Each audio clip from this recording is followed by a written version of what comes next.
We have a full moon today, a blood moon, an eclipse, and so with that, our 5D collective gets to continue expanding, ascending, and I have a bunch of different food for thought, channel guidance messages for you that involve a lot of the different aspects that we've been looking into as those who get to be their true self, continuously learn, whether through mystic, spiritual, or mindful living, how to bring forth the thinking and the feelings and then the step-by-step of the day-to-day practices that allow you to deal with unknowns, uncertainties, and unwanteds and unexpecteds from a open heart as yourself while going with the flow. And if you're new, welcome aboard. We have free paid content. It's all about higher self-led practices, lifestyles, and that is where you get to be you and I get to be me. Also, I'm attachment trauma educated, so there might be words that you are unfamiliar with and that I will not be explaining in the food for thought channel guidance messages, but that you're welcome to write and ask me about. And with that, I do also try to share with you tidbits of where to go look at it or whatnot, and then to expand on it too. But with that being said, first of all, a quote from me to you for this lovely blood moon, full moon, eclipse. Those of you who are in our Christ consciousness, oneness consciousness, in the frequency of love, that means your restorative embodiment. Welcome aboard. As I've already shared, one, we have angels walking amongst us, and two, we don't have demons or monsters and any of those who need a good therapist. We just have people who are, if anything, needing more of the bodies in connection so that they can have emotional, mental, and physical intelligent, self-led people around who are actually with morality, who are actually maintaining integrity. And I say actually because the ones who have likes and dislikes and half brains, they don't actually maintain anything except for they think they're entitled. Then they also feel that they want a world where it's about what is right and not feels right, and they disregard that their cynicism is seeping through every one of their pores. So when you have low self-esteem human beings, just think of Diego's family from Ice Age, and then remember that they are poor souls because they are not going to potentially ever meet themselves.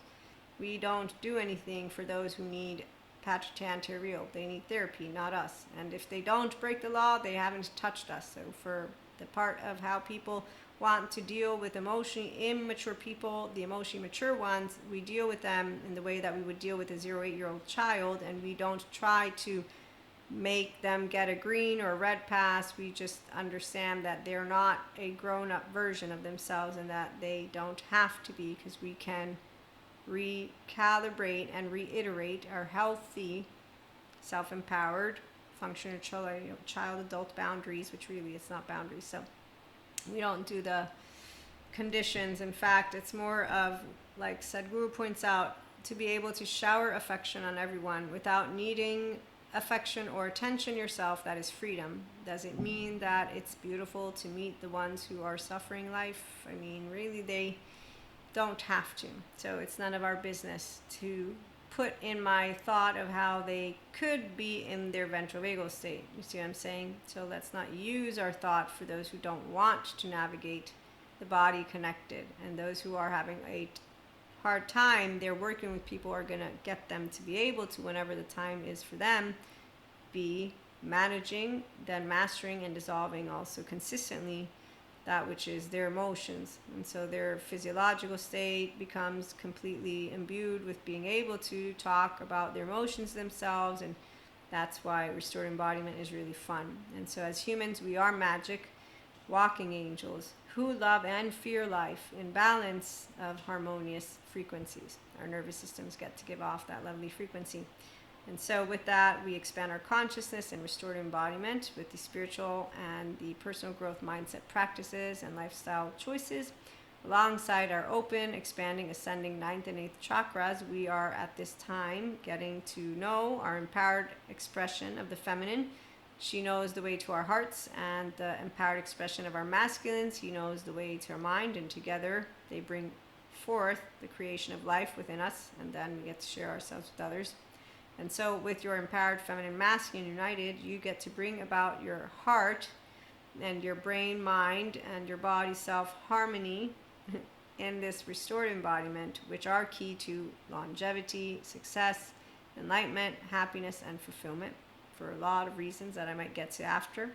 And you are putting, in fact, your first house in order to reap the benefits of your second and eighth house with the ability to put down roots. This is all possible now and for the future because of your alliance. So thanks to the alliance of your feminine and masculine, your body, your mind, your brain integrated, embodied brain, and owning the sense of self, you have this journey ahead of you with an inner and outer harmony of being who you are as your true self. And with your sense of self owned, you also allow your crown, your third eye, and your heart chakras to be open and to be available to the next steps of your spiritual and personal growth journey.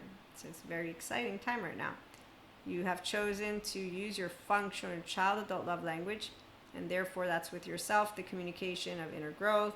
With others, you don't project, you chit chat with them about how you're feeling, and you also use, in fact, the behavior of a functional inner child adult. And so that's with yourself and others mindfully.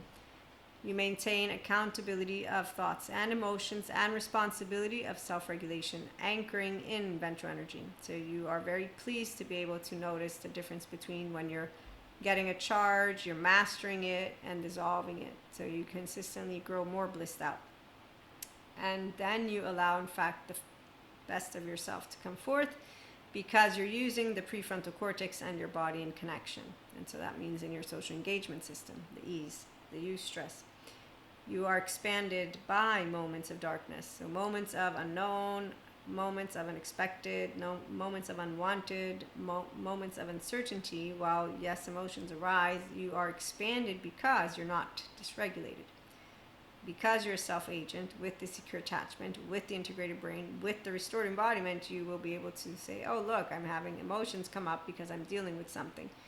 And so the wisdom of your harmoniously aligned heart, brain, mind, body, self allows you to pursue spiritual and personal growth, and you are able to accept flaws and imperfections in these moments. And just as a mentally, emotionally, physically intelligent, mature person who knows life happens. You do not impose expectations on others or say God did this or Lucifer did this, or you don't blame or point, basically. That we do know for those who are spiritual of God, source, Akash, creatorship, this is where you don't talk of your soul going through experience as it having to, like there's a very specific way that a self-agent who's spiritual will be able to embody that which is a knowledge of I'm choosing to bring forth the best of me.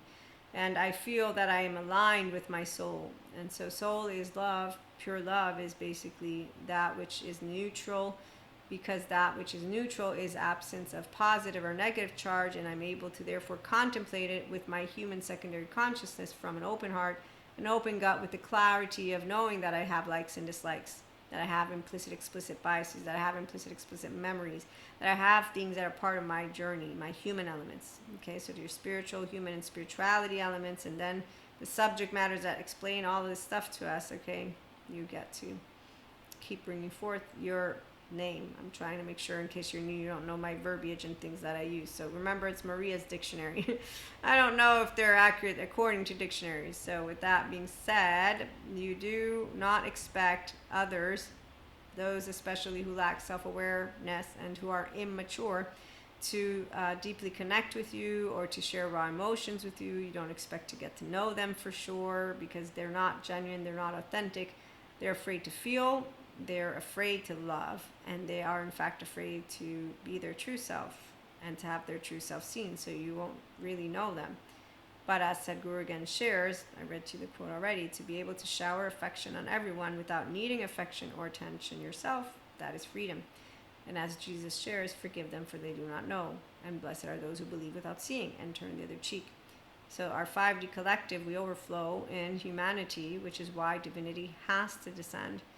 And the divinity that descends is not because we're it's because we are part of that which is consciousness and a field that we share, that we then continue to expand with, and every one of us brings respect to the other.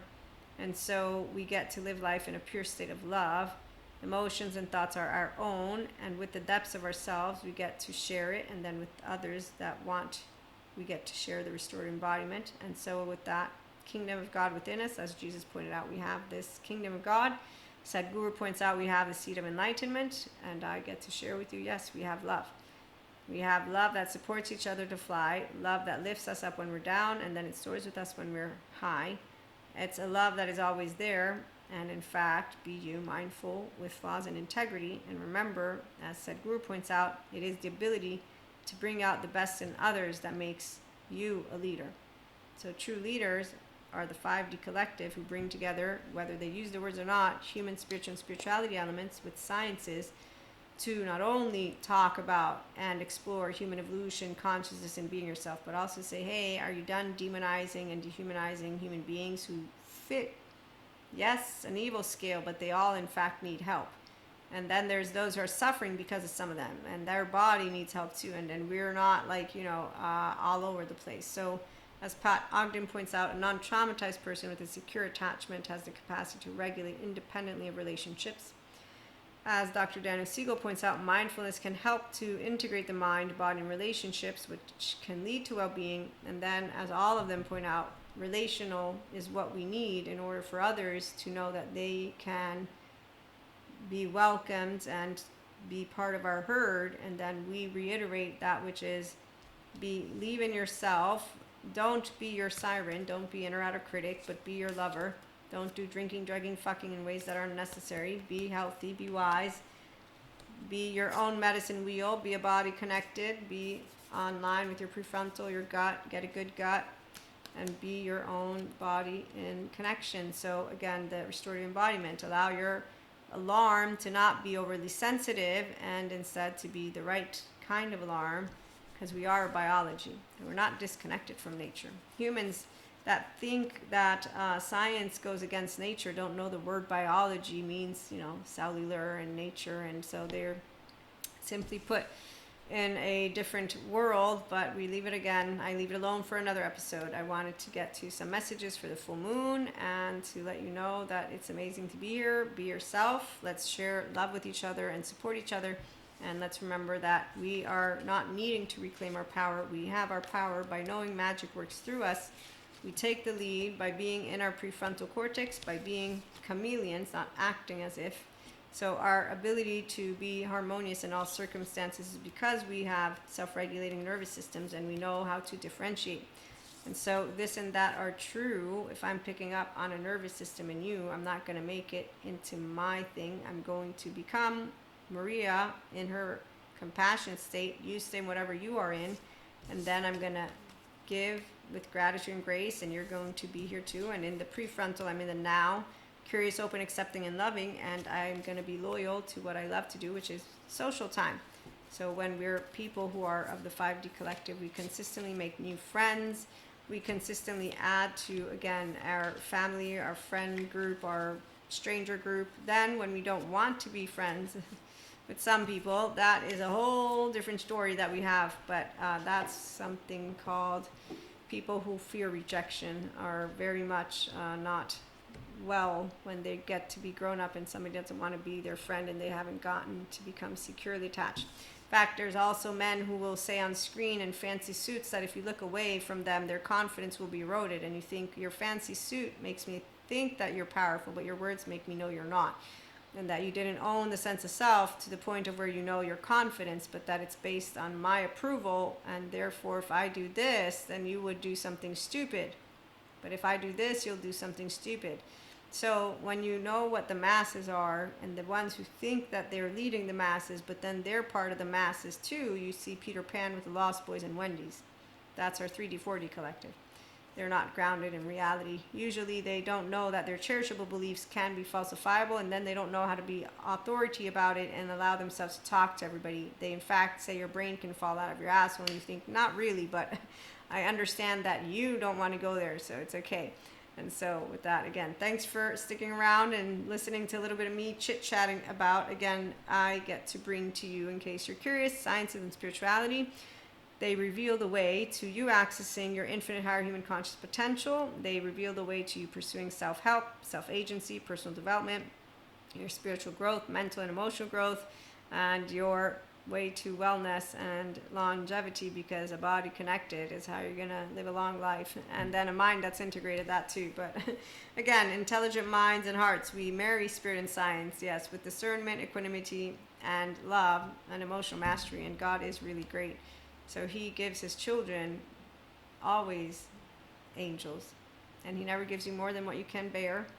And life will, in fact, at a certain point, stop trying to get you to live if you don't listen to it, like Sadhguru has pointed out. And so at a certain point, you have people who will stagnate in different soul age groups. I have a facade friend, he's stagnating in it. And there's a story for you in that one, but I won't share it. But it was always around ascension energies that I got to have these stories, by the way, with him and other people too. So if you do have curiosity, tune on in. If we have a late HP show, I'll share some of that. Meantime, have a good one.